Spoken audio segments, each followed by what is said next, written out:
हो सोमेश्वर।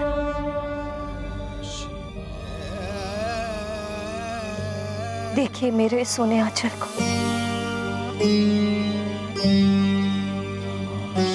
आपने अपने ही प्रसाद पुष्प से इसे भरा था, किंतु अब ये रिक्त हो गया है।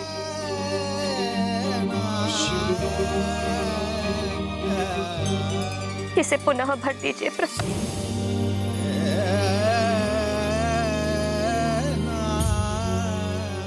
एक माँ की गुहार सुनिए।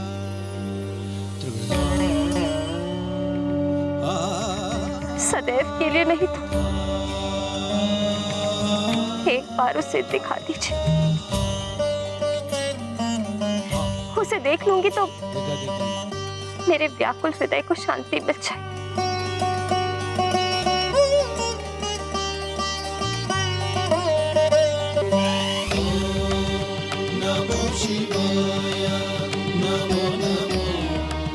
माँ की ये करुण पुकार आपको अवश्य ही द्रवित कर देगी सोमेश्वर।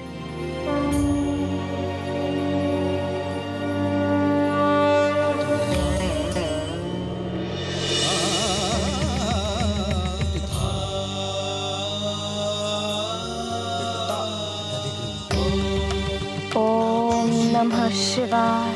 ओम नमः शिवाय।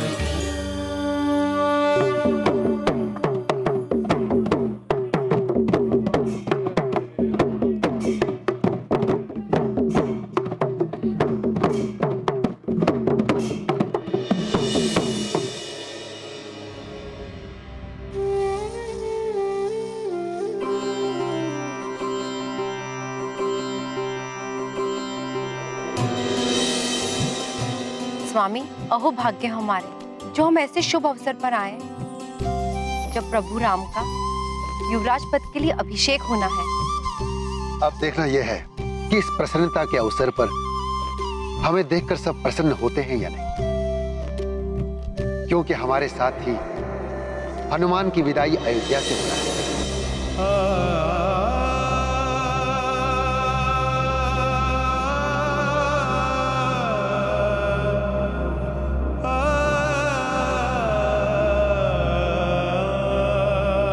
चलिए देवी।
राजकुमार श्री राम के लिए राजमुकुट लाया जाए।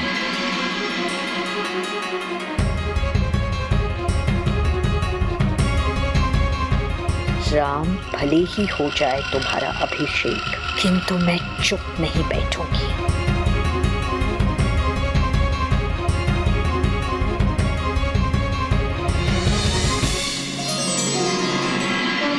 राम राम राम श्री राम राम राम राम राम राम राम श्री राम राम राम राम राम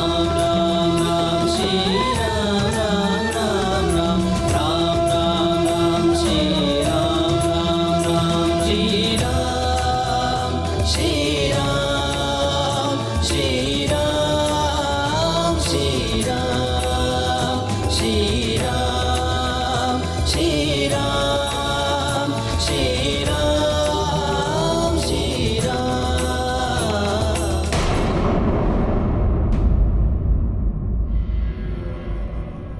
राजपुरोहित, अंतिम संस्कार की प्रक्रिया आरंभ करिए।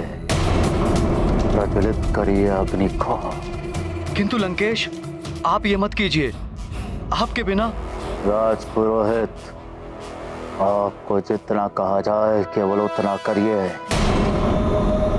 चिता को अग्नि लगाइए।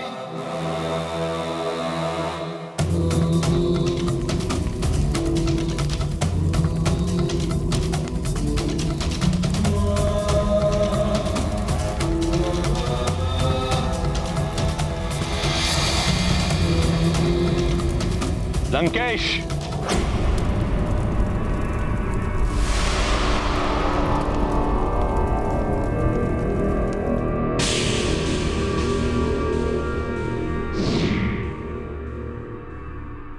ये कायरों का पाठ कब से सीख गए हो लंकेश? सारे संसार को अपने चरणों में झुकाने की शक्ति रखने वाला लंकेश आज निर्बलों की तरह आत्मत्याग करने की सोच रहा है। तो आप क्या चाहते हैं गुरुदेव? उस धूर्त नारायण को मैं अपनी मृत्यु का श्रेय दे दूं? सारा संसार उसके गुण गाए? नहीं दैत्य गुरु रावण ये कतई नहीं होने देगा। मेरी मृत्यु से उस छलिया नारायण का अवतार लेना ही व्यर्थ हो जाएगा। पुरोहित। लंकेश, अपने दृष्टिकोण को उलट कर देखो। सोचो, रावण के कारण स्मरण किया जाएगा उस नारायण के अवतार को। रावण नहीं तो नारायण भी नहीं। यदि उस नारायण के अवतार को परास्त कर दिया तो? किंतु ऐसा हो का रहा है गुरुदेव। शांत लंकेश, इसका भी हल है मेरे पास। हल? रावण युद्ध में विजय प्राप्त करने के लिए जितना महत्व प्रहार करने का है, उतना ही महत्व बचाव का भी है। यदि युद्ध में शत्रु को नहीं मार पा रहे तो अपने आप को ऐसा बनाओ कि शत्रु भी तुम्हें नहीं मार पाए। किंतु ऐसा हो कैसे सकता है गुरुदेव? अमरता प्राप्त करो। अमरता? स्पष्ट कहिए गुरुदेव, अमरता कैसे प्राप्त हो सकती है? अमृत पान के द्वारा। देवताओं ने समुद्र मंथन के समय छल से अमृत प्राप्त किया, जबकि तुम राक्षसों का भी उस पर उतना ही अधिकार था। इसलिए छल या बल से किसी भी तरह अमृत प्राप्त करो, किंतु स्मरण रहे, अमृत प्राप्त करना उतना सहज नहीं। सहज कार्य तो वैसे भी रावण को नहीं आता गुरुदेव। आप केवल मार्गदर्शन करिए गुरुदेव कि करना क्या है।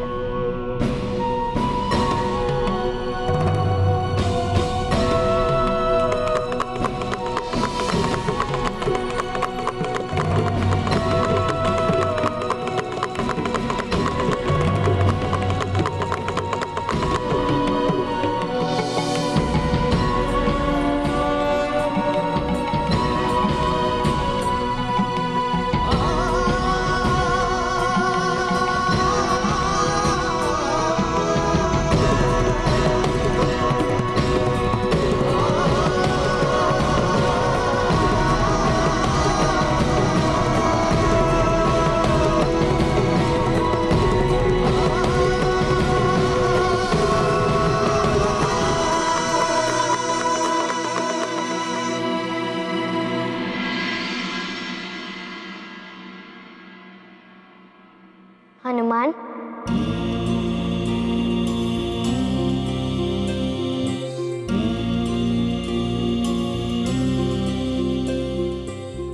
आज अंतिम बार मुझे अपने हाथों से लड्डू नहीं खिलाओगे?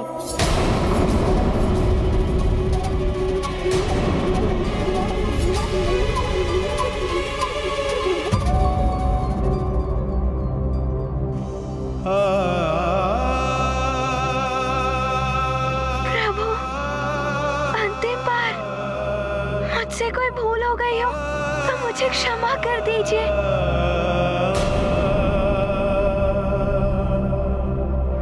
मैं तो आपको प्रतिदिन लड्डू खिलाऊंगा।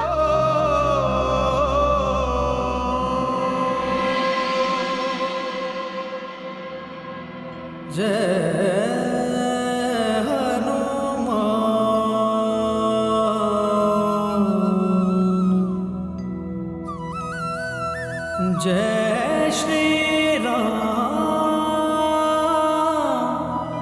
महाबली हनुमान।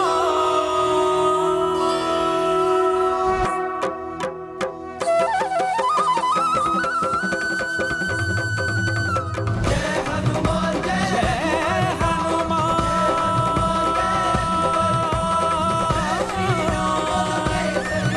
जय श्री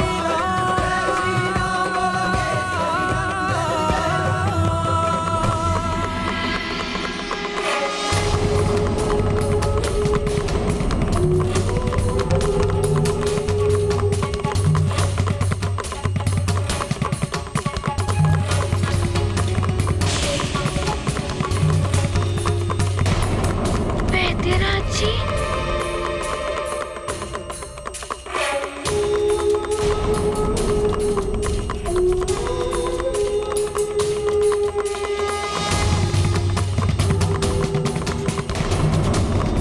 वैद्यराज जी आ गए। ये तो ले जाएंगे हनुमान को। तो सुनो रावण, अमृत मंथन के पश्चात समस्त देवताओं एवं त्रिदेव ने मिलकर अमृत की सुरक्षा का दायित्व चंद्रदेव को सौंप दिया था, क्योंकि चंद्रदेव शीतलता प्रधान देवता है। चंद्रदेव,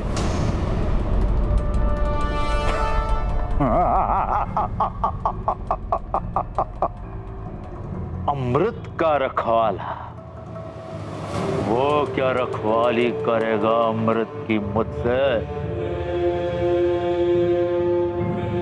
उसे तो स्वयं मैंने बंदी बना लिया था। इतने उतावले मत हो दशानन, पहले पूर्ण सत्य को जान लो।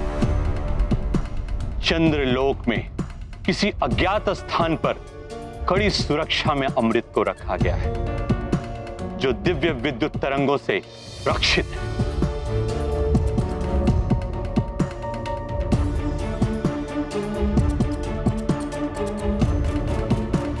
और उन विद्युत तरंगों के बाहर दैवीय शक्ति से सज्जित रक्षक उस स्थान की रक्षा कर। गुरुदेव, वो कोई रक्षक रक्षा नहीं कर पाएगा अमृत की। अमृत अब केवल रावण का होगा, केवल रावण का। रावण समस्त देवता ही नहीं, त्रिदेव भी अमृत की सुरक्षा के लिए चंद्रदेव की सहायता हेतु आगे आ सकते। राहु की दुर्गति भी इसी कारण हुई है। यदि अमृत पाना है तो एक कोई बड़ा कारण ढूंढना होगा तुम्हें। साम दाम दंड भेद जैसे भी हो, अमृत प्राप्ति को लक्ष्य बनाना है तुम्हें। आप निश्चिंत रहें गुरुदेव, रावण को ज्ञात है कि उसको क्या करना है।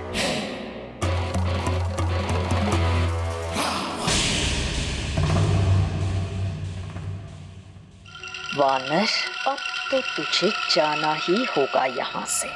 भरत भैया, वैद्यराज जी आ गए हैं। हनुमान भैया को ले जाएंगे क्या ये? प्रणाम महाराज दशरथ। प्रणाम। और आप सबको भी प्रणाम। प्रणाम।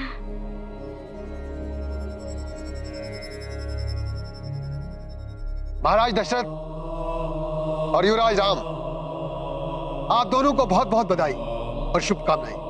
अयोध्या में आपका स्वागत है वैद्यराज।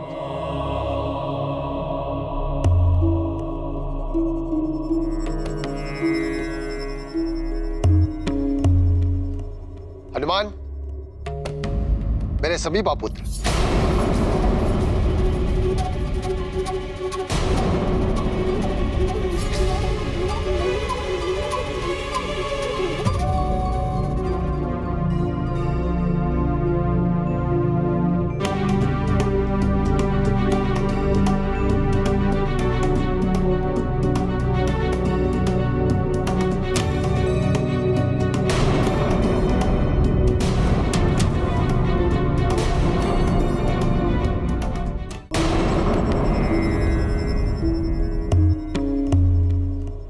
हनुमान, मेरे सभी पुत्र, वैद्यराज जी, आप बड़े ही शुभ अवसर पर आए। आज आपको हमारा आदर आतिथ्य स्वीकार करना ही होगा। इसके लिए बहुत बहुत धन्यवाद। किंतु हम तो रमता जोगी बहता पानी है, कहीं रुकते नहीं।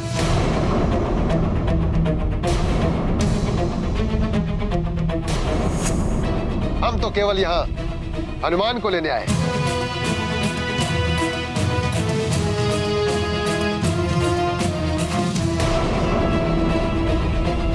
हनुमान, अब तुम्हें हमारे साथ चलना होगा पुत्र।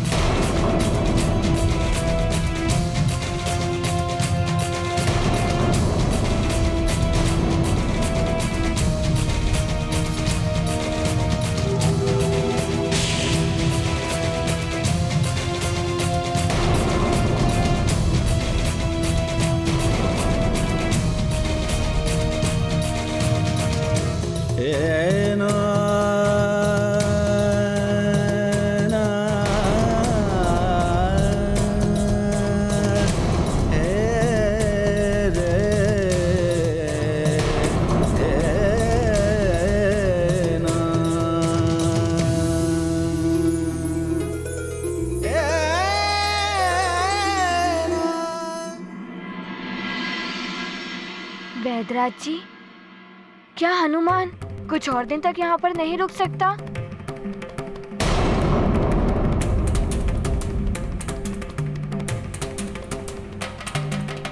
वैद्यराज जी, कुछ ही दिन तो हुए हैं हनुमान को यहाँ आए।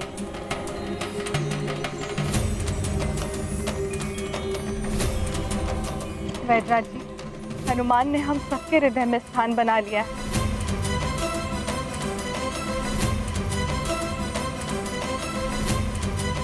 कि कुछ दिन और यहाँ रुक जाता तो बहुत अच्छा होता।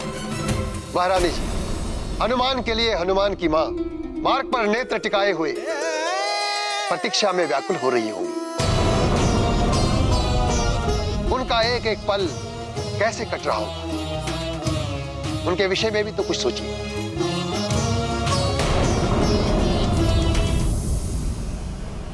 हनुमान, आप भी मना कर दो ना जाने से।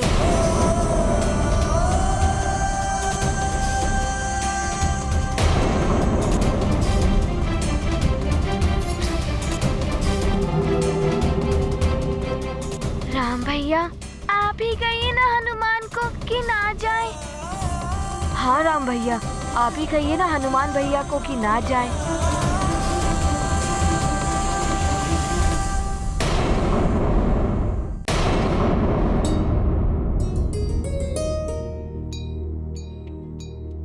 हनुमान, मैं तुम्हारी दुविधा समझ रहा हूँ, किंतु मैंने तुमसे कहा था ना कि सृष्टि परिवर्तनशील है, ऋतु परिवर्तन हो रहा है, अर्थात प्रकृति को जाने वाली शीत ऋतु का दुख नहीं है, आने वाली बसंत की प्रसन्नता है, क्योंकि परिवर्तनशीलता ही सृष्टि का सांस ले सकते हैं। जैसे कल तुम कहीं और थे, आज यहाँ हो सकता है कल तुम यहाँ ना हो। किसी एक के लिए तुम अन्य सबके प्रति अपने कर्तव्य से मुख नहीं मोड़ सकते हो।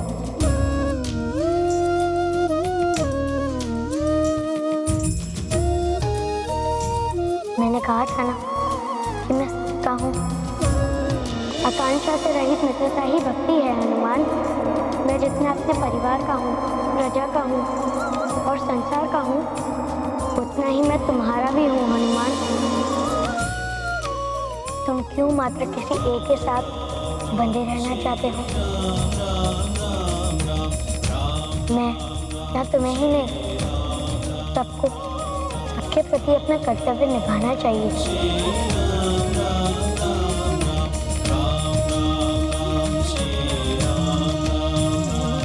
प्रभु, हनुमान आपसे विलग कैसे हो सकता है? हनुमान, तुम मुझसे विलग कहाँ हो रहे हो?